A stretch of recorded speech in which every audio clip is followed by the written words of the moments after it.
All right, welcome back. Welcome back. It's Benesha here again, and today we're going to talk about the dwelling mindset. And there's a quote I published on our MMBS Facebook page that says so. It says this: dwelling on what you don't want will keep you where you don't want to be. And that's a very profound. It's a very profound sentence. Dwelling on what you don't want will keep you where you don't want to be. See,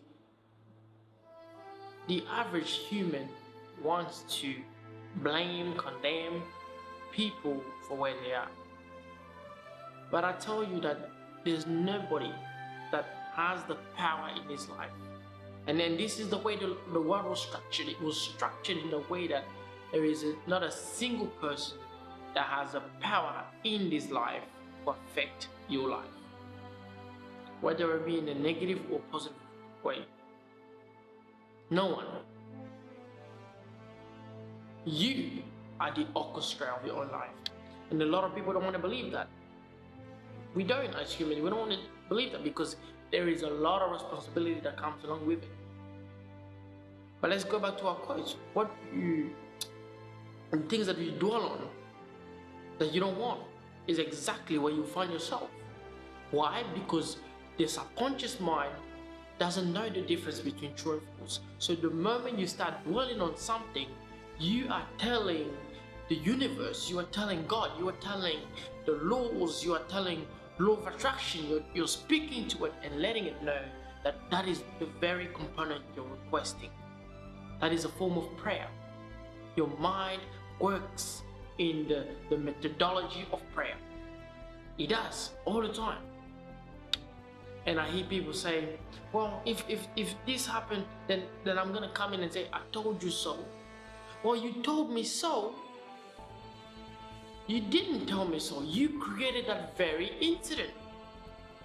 Because the external world will only confirm the state of your mind. That's all the external world does.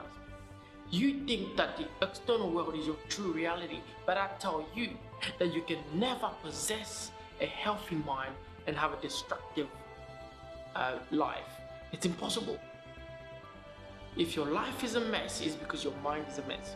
You fix your mind, the life follows. First the mind goes and then the life follows.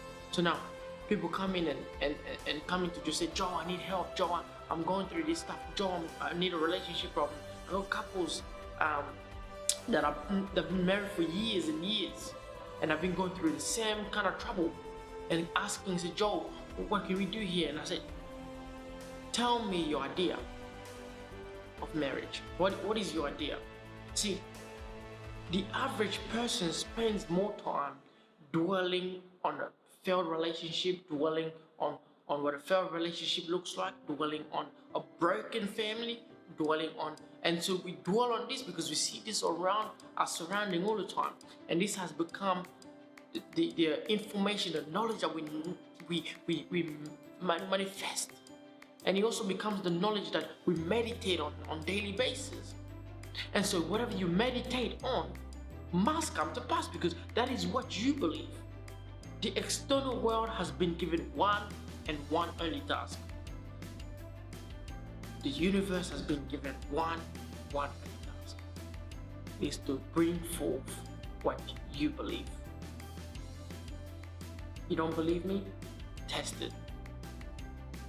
Nothing happens in your life without the participation of your mind. Nothing.